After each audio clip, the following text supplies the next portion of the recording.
Welcome to HMS Illustrious. I'm Alain de Cadenet and this is the Airshow.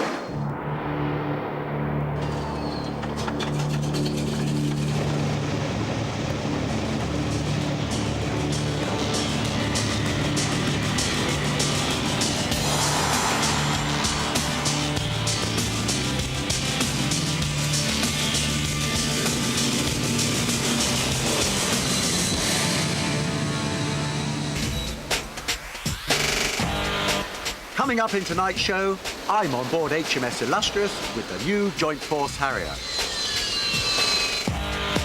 Julian helps whip 16 tornadoes into shape for the Queen's birthday flypast. Our new recruit Helen Young gets her first taste of flying a jet. And we land on the virgin snows of the Tasman Glacier in New Zealand. But first, here's Julian to introduce our new regular feature for this series, Frontline Flying. You can't get much closer to the action than in the cockpit of a Tornado GR1. But of course, it's not the only aircraft flown by the pilot of the 21st century. Over the next 10 weeks, we'll give you an exclusive look at the pilots and planes of Britain's joint armed forces. Recent conflicts in the Gulf, Bosnia and Sierra Leone have shown how Britain's defence needs have changed since the Cold War. What's key now is a highly mobile, flexible force that can be deployed anywhere, anytime, in potentially very different situations. In this series of the Airshow, we'll be looking at the different roles of Britain's frontline aircrew. Each week, we'll see how they fit into a typical projected war scenario, beginning in Show 1 with the new Joint Force Harrier. Launching from one of our aircraft carriers, the Harrier FA2s from the Navy hope to take control of the air, while the RAF's GR7s are available as bombers. In Show 2, we see how the Harriers will be followed by Tornadoes and an E-3 AWACS flying out from the UK. The in-flight refuelers enable them to deploy far from base and fly low-level reconnaissance.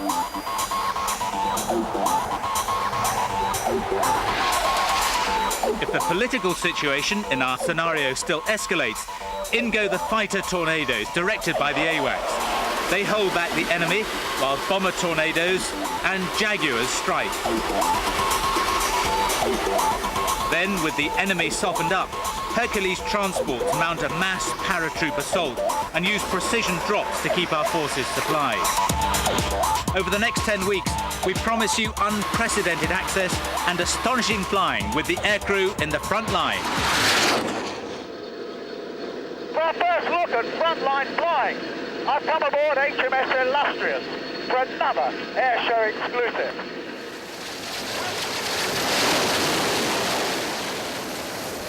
Here in the middle of the Mediterranean, we've been invited to watch preparations for the first exercise involving the new Joint Force Harrier. Joint Force Harrier was the outcome of a review of Britain's defence needs, which recommended that we should have 2 new aircraft carriers twice as big as Illustrious, carrying in all likelihood the new Joint Strike Fighter. But as these wouldn't come into service for over a decade, it was decided that preparation should be made by combining the RAF and Navy Harriers in a single formation called Joint Force Harrier. Joint Force Harrier is really an amalgamation of both types of Harrier that are flown in the British Armed Forces. The GR7 Royal Air Force Harrier, which is principally a bomber, and the Royal Naval Harrier, the FA2, which is principally a fighter aircraft with a very sophisticated radar and associated missile system. Today, the RAF are joining the Navy for the multinational exercise Linked Seas. We're on board for the run-up to the exercise and the RAF's arrival.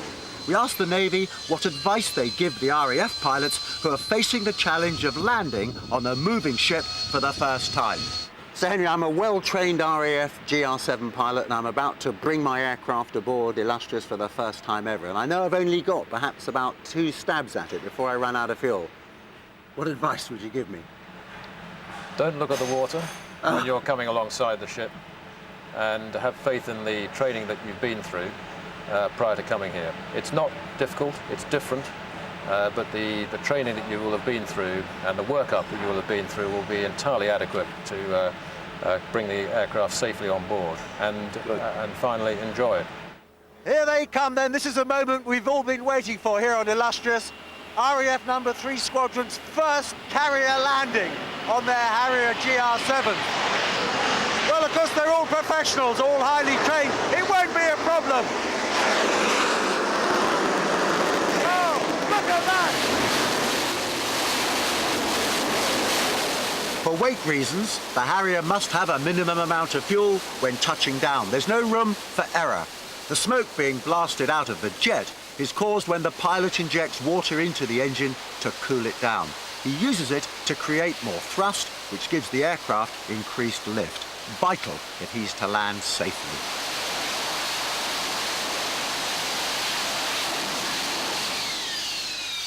Actually, for a commanding officer with 2,500 odd hours on Harriers, it must have been quite a trepid occasion coming aboard a carrier for the first time. Yes, it was actually quite a psychological build-up as well as the physical training that had to be done. So I will admit to a certain trepidation. We launched on a last known ship's position, and about 50 miles south we were picked up by the ship's radar and guided in. Here's Ashley's landing from his point of view. The speed at the moment is 106 knots. I'm now descending through 300 feet, coming left through a heading of 250. And my nozzles are at 60 degrees down. I'm now thinking about slowing down even further now. I've moved the nozzles to the hover stop, so they're now indicating 80, and bring the aircraft to the hover. Now stabilised in the hover, 80 feet, 90 feet on the radar altimeter. Settling myself down, moving back to the spot that I want to land on, and now making a conscious effort to move across the ship to put myself between the two black tram lines and make a sharp and fairly firm descent to land.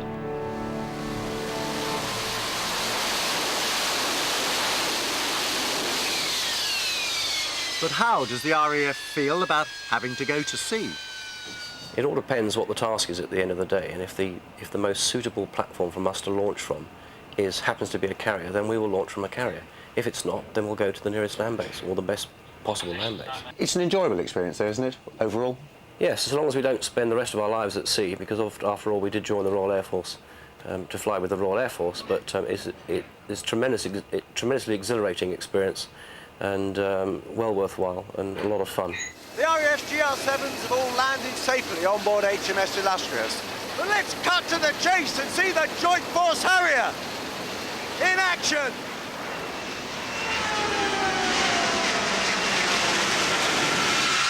Over the next few days, we saw some amazing flying as the RAF and Navy pilots prepared themselves for linked seas. 002, slot back! On anti-flash in a controlled manner. If you continue to fly an attack profile, I may be forced to defend myself. Now, 002, 60 miles, continues to close. The aircraft now at 10 miles closing from the north. Brace, brace, brace! Oh, position, brace, brace, brace!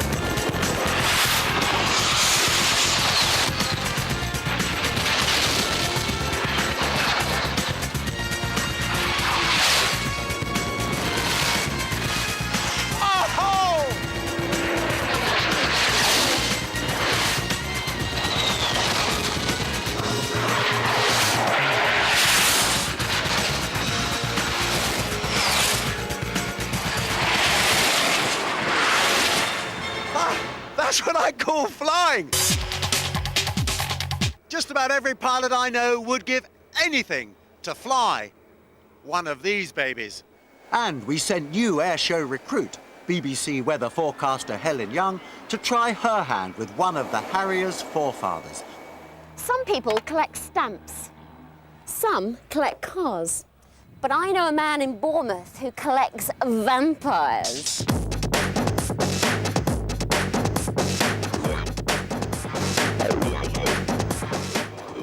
Now, I know what you're thinking, but there's no blood-soaked fangs here. These are the de Havilland vampires. They're a few of the very first jet fighters ever built. And here at Herne Airport in Bournemouth, they're kept in immaculate, tip-top condition, together with de Havilland Venoms, by a team of truly dedicated enthusiasts. And the man who's responsible for these beautiful aircraft is Don Wood, entrepreneur and aviation enthusiast. So Don, how did you acquire these aircraft? Well, slowly. Originally we used to fly into Switzerland, and I noticed the Swiss Air Force operating them, and I asked when they were going to dispose of them, and out of the blue got a telex in those days saying report to Zurich and come and put your bid in. But what is it about these aircraft that you really love? Well, you've got to remember that the Vampire first flew in 1943, and at that time Britain was leading the world in aviation. It was the first jet to cross the Atlantic. It held the world altitude record, and I think we've managed to encapsulate in the Vampire the sort of Spitfire simplicity, but with the jet engine to go with it. But they aren't museum pieces, they actually do fly. And I've got the opportunity to go up in this one, a T-55. Methinks a little bit different to the Cessna 152 I'm used to. And the man charged with taking me up on my first jet fighter flight is former Jaguar and Red Arrows pilot Al Hoy.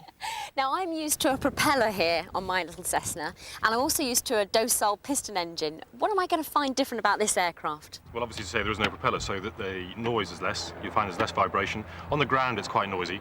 Once we get airborne and build some speed up, then it's fairly quiet, and we'll be able to talk quite easily in the cockpit. Flying with us today is test pilot Bob Cole and another former Red Arrows pilot, Dom Riley.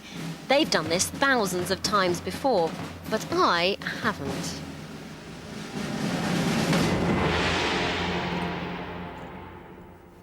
And being introduced to all that paraphernalia that goes with flying in a fast jet, even a 50-year-old one, just served to heighten the tension. Well, I have to say, I've never been strapped into an ejection seat before, and I'm certainly not getting out of this one. With a distinctive whine, 3 of Don's collection of 8 of these vintage jets started up and taxied to Bournemouth's runway 26. Dom flying in a single-seat Vampire and Bob flying the twin-seat aircraft. Well, I have to admit to being just a little bit nervous, but it's a glorious day. Let's just go inside and see what it's like.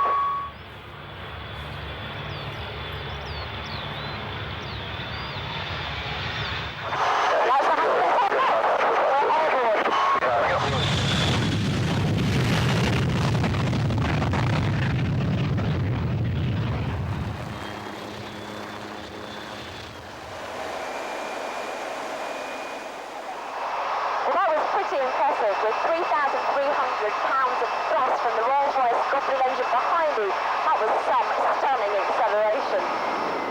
And it's that Goblin engine that helped the Vampire to become one of the most successful British fighters of all time, with over 4,000 examples being delivered to air forces around the world. But in spite of its age, it's still a delight to fly. What's so amazing is just how smooth it is. We're just gliding through the air. It is impressive. We'll do a roll if you like.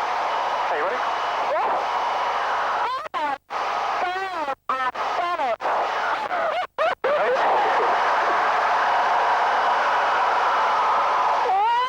And after that, it was my turn. Okay, you'd like to take control? I control. What rate of flank do you want?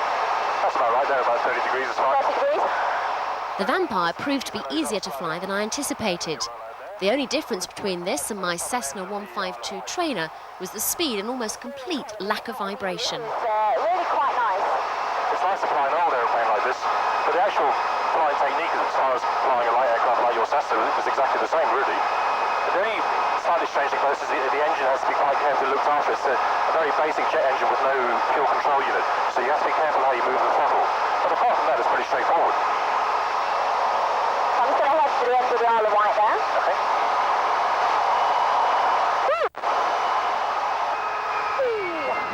Well, our flight only lasted 40 minutes, but to fly in close formation with such perfect examples of aviation history really was an unforgettable experience. Don Wood's Vampire collection certainly is a national treasure. If these aircraft were human, they'd be drawing in their pensions shortly.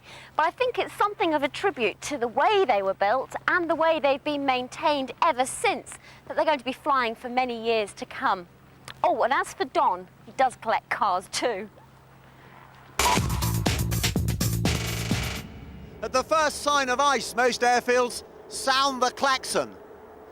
Get out the friction tester for the runway.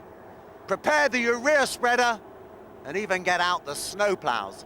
But at some airfield sites, snow and ice is what makes the flying and the landings fun. New Zealand, the land of the long white cloud, about as far from home that it's possible for the Airshow to go. According to Maori mythology, Mount Cook and the Southern Alps are the offspring of the Sky Father and Earth Mother, who were turned to stone during a visit to Earth. Certainly, the result is a spectacular landscape which inspired Harry Wigley to develop the world's first retractable aircraft ski, which he then used to make the very first landing on the Tasman Glacier in 1955. Today, it's the modern ski planes which provide passenger and aviator alike with this experience, which is unlike any other. Ross Anderson has been flying these mountains for 17 years, but the glacier is a living and ever-changing phenomena, and every landing is different. It's a very unique job. Like, the snow is always changing on you. It can be start off frozen in the morning to quite slushy in the afternoon as the day heats up. Also, the wind is constantly changing on you. And of course, as the glacier is moving, its contour is changing. And you'll see on our glacier landing that we are landing uphill. And in the spot we'll be using, it'll have a little bit of a sideways slope on it as well. We also carry mountain or alpine survival equipment on board. That consists of warm clothing, high energy food, just in case we do get stuck up here, whether it be a mechanical problem or a weather related problem. And we've got enough to survive up here for 5 to 7 days. The glacier actually travels some 60 centimetres downhill each day. Okay, I better put these skis down before we forget. Hydraulically pumped down. Never take a ski plane pilot on at arm wrestling, they'll beat you all the time. Yeah, skis down, and we check the skis are down by the mirror. See it on the strip there? As you'll see very shortly, when we turn around coming down on the snow, it's very hard to get a depth perception. It's like landing on flat water. And what we're doing is we're going to come in and we're going to try and put a mark on the snow, a reference line. Marking your runway first not only gives you a sight line, but also allows the pilot to test the texture of the snow and to assess the effect of the wind.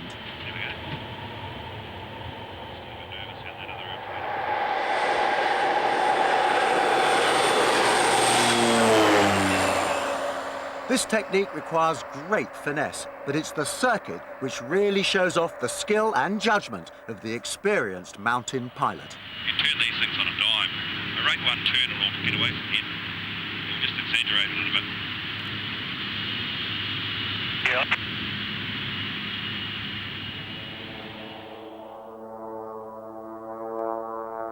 Downhill is now the landing direction and the snow is soft. The touchdown will be at 70 knots. In stickier snow, it can be as much as 100.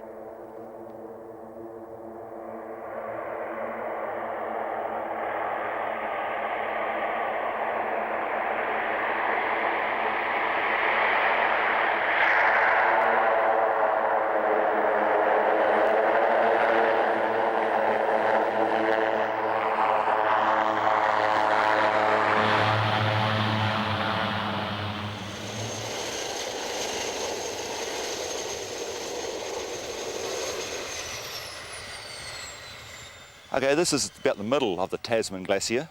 We call it the lower neve, which means it's just down below from the top. We're sitting here at about 6,500 feet above sea level. We're standing here on about 1,200 feet of snow and mainly ice. And in this bad storm that you've just come through the last couple of days, we've had about 2 metres of new snow fall. That's what we're walking around in here now. I got stuck here once from 11 o'clock in the morning till we managed to get out about 5 o'clock that afternoon. And in that time, about 2.5 feet of snow fell. It was quite an awkward scenario. So I was starting to wonder what was going to happen. As always, you know, something goes wrong, just sit tight. And at about 4:30, 5 o'clock that afternoon, the cloud lifted enough. We cleaned the ice and snow off the aeroplane and downloaded, of course, just as the helicopter snuck up, and we all managed to get home back to a nice warm fire. In this rarefied air, the 550 horsepower engine works hard to pull us off the snow. The takeoff just below the summit of Mount Cook proves to be every bit as exhilarating as the landing.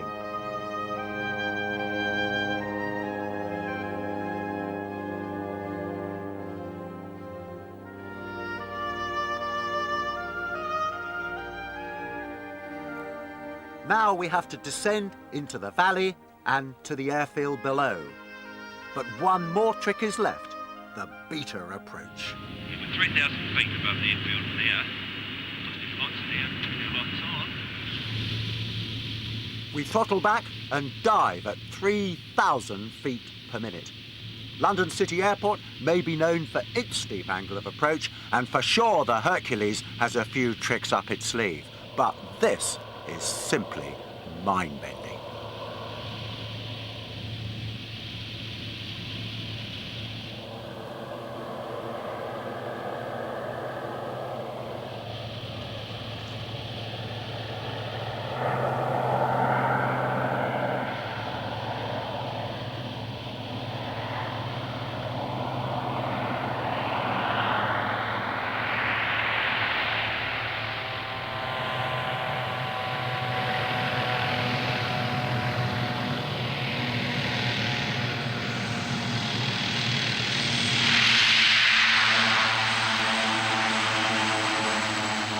Over the coming weeks, there's lots more amazing flying to bring you from the Southern Hemisphere. So, stay with us on the Airshow.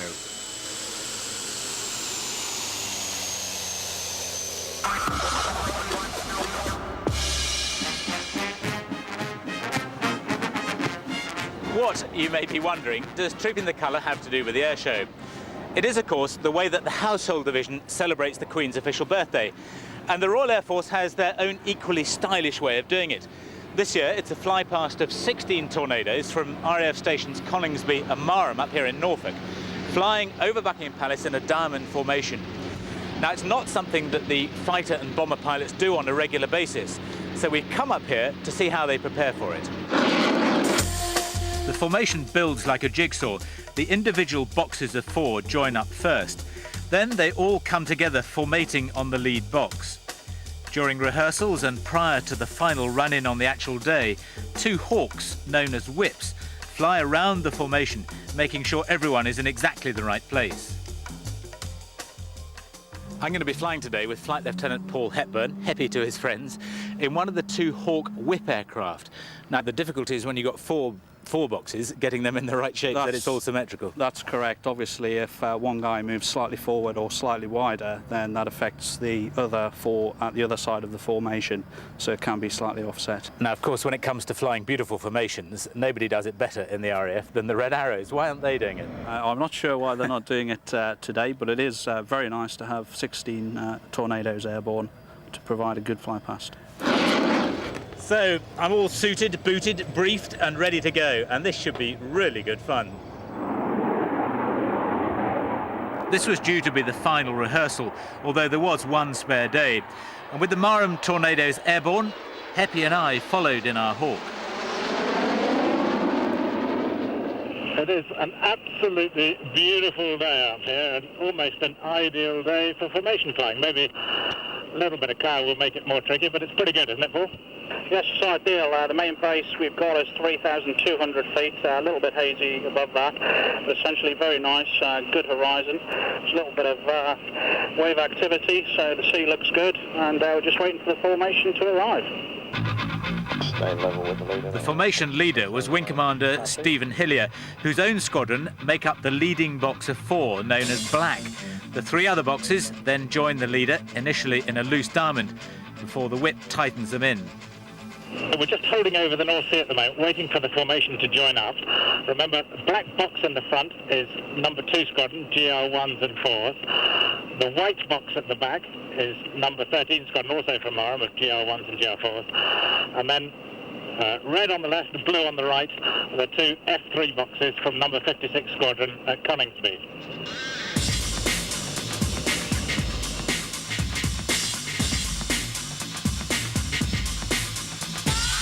What they're essentially doing is just flying in a loose arrow formation until the leader calls Titan when they will come into the four boxes. All individual sections now close into a loose box formation. Right, they've called them into loose box at the moment, Julian. And the guys are starting to get into the 4 times boxes. The number 4s in the boxes are being particularly standoffish. Yes, it's quite hard work for him because he's essentially formatting off his lead element and not looking at the other guys left and right of him. So it's quite hard work for those guys. So it's good just to sit quite a way back and allow the number 2 and number 3 freedom to move left and right again, because those guys are working quite hard as well. Yeah. As well as getting it right horizontally, the boxes have to step up vertically to give Her Majesty the best possible view as they approach the palace. This is absolutely fantastic. It's my boyhood dreams. It's Mallory's Duxford Wing and 617 Squadron Dambusters all rolled into one. That's quite good, isn't it? Yeah, not bad at all. Need to move in 1 wingspan. Red. Purple 17, no go. Very nice, hold it. With the whip happy, they ran in using Marham Control Tower as Buckingham Palace. While the formation pilots concentrate on maintaining a perfect shape, the leader makes sure they arrive in the right place at the right time, which on Saturday will be at exactly 1 o'clock over the palace. So they're running in towards Vermeulen in inverted commas now. Indeed, yes. About 1.5 miles out from the airfield now, just going into the overhead budget. Marham's coming in right now. There we are, there's the Buckingham Palace.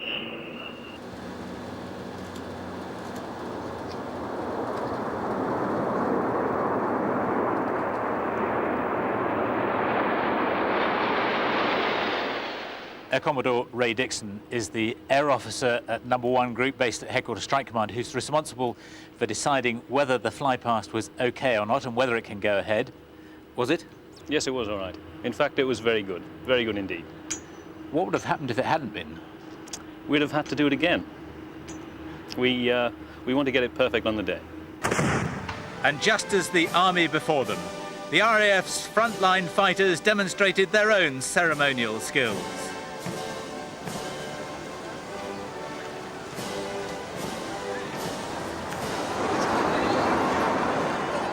To the delight of the royal family, the flypast went exactly as planned.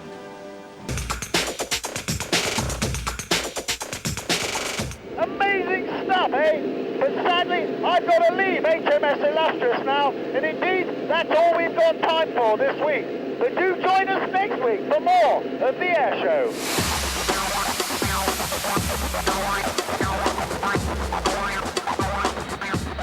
And coming up in our next show, base training in Concorde.